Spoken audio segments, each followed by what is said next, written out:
Hello, everyone. This is Ryan Mallory for SharePlanner.com. Today is January 18th, 2003. Today's options expiration. A lot of the recent options expiration days, they haven't been filled with any jam-packed action type of price movements, but nonetheless, it's something that you definitely want to be cognizant of, particularly as we get closer to the end of the day. Those tend to be a little bit more. The volatility tends to pick up some. But in any case, though, what I want to do though is first look at the S&P 500, and then we'll go ahead and tackle the positions that I currently have in the portfolio and one that I got stopped out in today, as well as about 6 other charts here that have been submitted for me to take a look at. So, with that said, starting off with the S&P 500, what you currently have us doing is trading in a nice upward channel. In the thing probably, or the theme of the last, I don't know, since the beginning of the year. So this entire month is that we've been trading up against this channel the entire time. And we haven't really got any major pullbacks off of it either. I mean, we had about a 2-day pullback back in early January on the 7th and 8th. But outside of that, it's been fairly mundane. We just keep popping our head up against it. So today, I would say that the highest you're going to see this market get is about 1489. If it gets there, I don't expect it to break out. Steep upward channels like what you have right here are very difficult to just bust right through and create a new channel. It just doesn't happen that much, particularly when they're this steep. If you look at the channel from before, you can see that we're nowhere near as long or as lengthy as the previous upward channel, but the slopes are pretty much the same.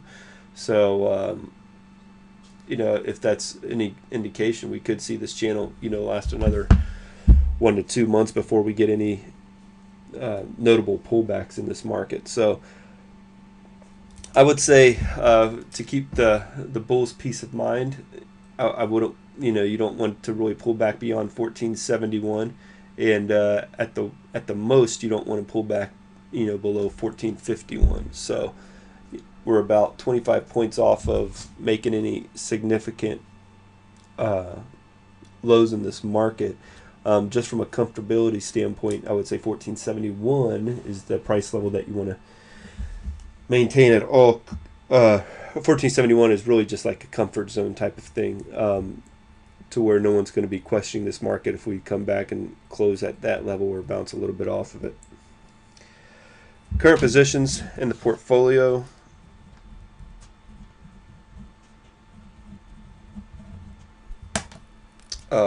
We got actually stopped out of one, and I'll go over that one first.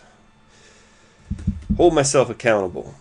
UAL. So we had bought 2 days ago on this breakout right here, and it looked pretty good. And then you had this huge Boeing crisis where I guess all these batteries and faulty somethings in the Boeing airplanes created a pretty strong sell-off in this stock. So our original stop loss is at 25.20. Ideally, going into today, I was wanting to give the stock a few minutes, about 10 to 15 minutes, to work out its early action, to be able to see whether or not we could put a stop loss below this trend line. We weren't. The stock went right through that 25.20 level, so that's where we got stopped out at for about a 3% stop loss on that trade. But you can see why, though, I put it at 25.20, because when you're looking at the stock now, this is not a stock that you want to be in. Below 25.20, this thing becomes ultra bearish. And now that it's trading at 25.08, it shows the importance of stop losses, because we've saved ourselves about 0.5% of additional losses by getting out when we did and following our stop loss. But also, too, just it shows you that based on where you place it at, if that stop loss hits, you can see there is a change in the character of the stock when that happens. So we're out of it now, and sometimes you can't do much about the news that hits the airwaves. Otherwise, if I could, I would have rather had the Boeing airplanes. Those 787 airplanes have actually worked. instead of screwed up because it messed up the UAL trade. All right, WCC, and I try to keep these under 15 minutes also, just for the sake of that they don't run on too long and you don't get tired of listening to me talk. WCC, I think the stock looks healthy. I raised the stop loss this morning just below this, price action consolidation area here, so we don't stand to lose as much on the trade at this point. If it can just break above yesterday's highs, this stock stands to do very well on the day, in my opinion. Because once it does that, I think it's going to go up to $69, almost $70, and fill that gap from January 9th. So overall, it looks pretty good, looks pretty healthy. Not worried too much there. You may see another stop loss increase by the time Tuesday rolls around, maybe putting it around 67. I haven't quite made my mind up on that yet. My apologies too if I sound a little nasally. I've been fighting a sickness all week, just a fever, flu, cold type of deal. I do feel better today than I have in weeks, though, I'll tell you that much. VMC, by far the best looking stock in the portfolio when you put the Bollinger Bands on it, though. You can see it's starting to sneak outside of that upper Bollinger Band. Not too problematic, because you can see almost every time it has jumped outside there, you've got at least an extra day or two of price action outside of that band. So I don't think it's a cause for concern or a reason to sell it. Almost it's more of a bullish thing for this stock when you look at it on how it's performed outside of the Bollinger Bands in the past. So this will no doubt warrant another increase in the stop loss. I don't know where to yet. Currently it is sitting at 53.60. We got in at 53.35, so there's, I would say, if assuming that the stop loss is raised, it's probably going to be at least a 54.26, just to continue to book as much in gains as possible on this trade. Let's see here. LO, not been the cleanest trade by any measure so far.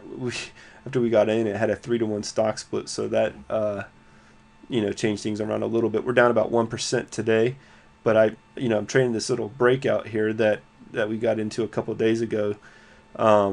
The first day after that split, though, was a little bit rocky. We formed somewhat of a bearish kicker here, so I would ideally like to see this thing bounce off of these lows here and possibly make a run to the green line before the day's end. I don't know if we're going to get that, and I doubt we'll get it unless this market can really pull itself together here.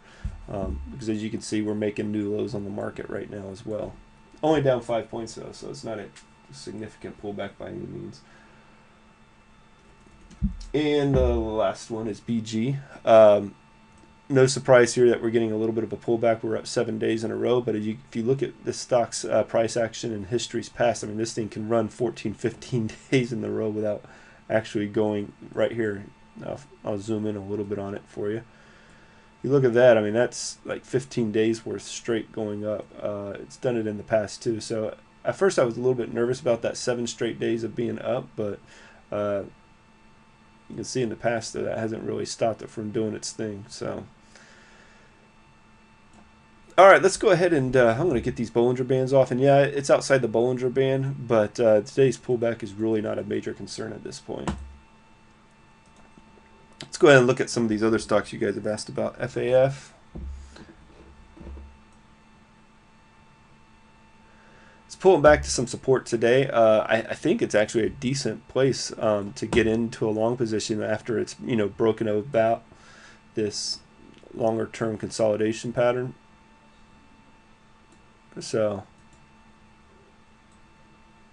you can see here, and it's pulling right back to it. The only thing I don't like is that it's in a property and casualty insurance company. Those things are so fickly that it's just hard to get a clean edge in that kind of a trade. HCA, this one's already broken out, so you don't want to be chasing after the price action. This was actually on our long list for a while. and I took it off just because it had already broken out. But it might be worth reevaluating if it can pull it back to this, $34 price level for a potential long. PPG. Solid uptrend for over a year now. Very little pullback, but it's getting way overextended here in the final.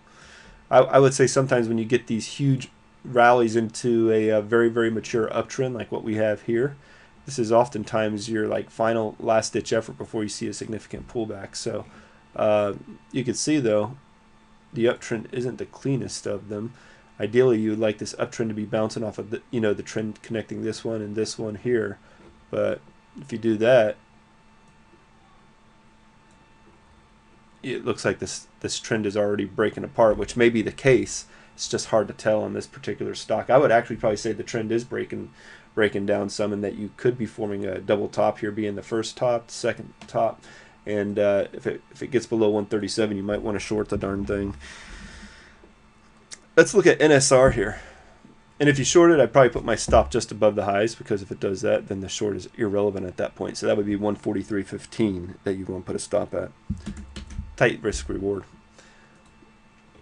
NSR, I wouldn't trade anything that has a nasty gap and crap like what you have today in this stock. But looking at the 5 minute, it looks like it all happened in the first minute of trading. So that could be it could just be a bad trade stamp, and it might not even show up there on these charts on Monday when they get adjusted and everything. But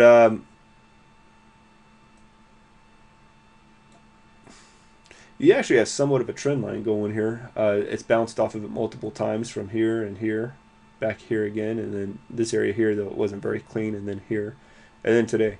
I don't know. I'm not a huge fan of this particular trade. And you could say it's got a bearish wedge forming too. So I'm going to ignore this price action from today. I don't think that's a legitimate price print there. But you do have a bearish wedge, so if it falls below this trend, $43, that's where you want to get short at, because I think this thing's going south. BSMX. Don't have a lot of price action on this one to make a wise decision on, so let's skip this one. Heavy sell-off though the last 2 days. I'd say 1570 is a strong support level for it, but we just don't have enough price action to be able to make those calls. FET dropped yesterday despite the market being up at a key support level right now, 24.15. Needs to hold that level, or it's probably going south as well. But I wouldn't short it. I wouldn't chase after it, because I think the big move would have been if you could have been in prior to yesterday's price action and benefited from this whole drop lower, because that's where the real money was made right now. Now you're fighting for the scraps that are falling off the tables per se. So that's going to do it for today. If you guys have any questions, any comments, I'm in the splash zone, so sign up if you haven't done so already. Otherwise, I'm available via email, ryan@sharepointer.com. God bless you all. Remember, we are all off on Monday. Markets are closed for Martin Luther King Day, and we'll be back open on Tuesday. I will still have content being posted throughout the weekend and on the holiday as well, and if you're in the splash zone, I'll probably be in there as well, checking in and out. All right, guys, take care.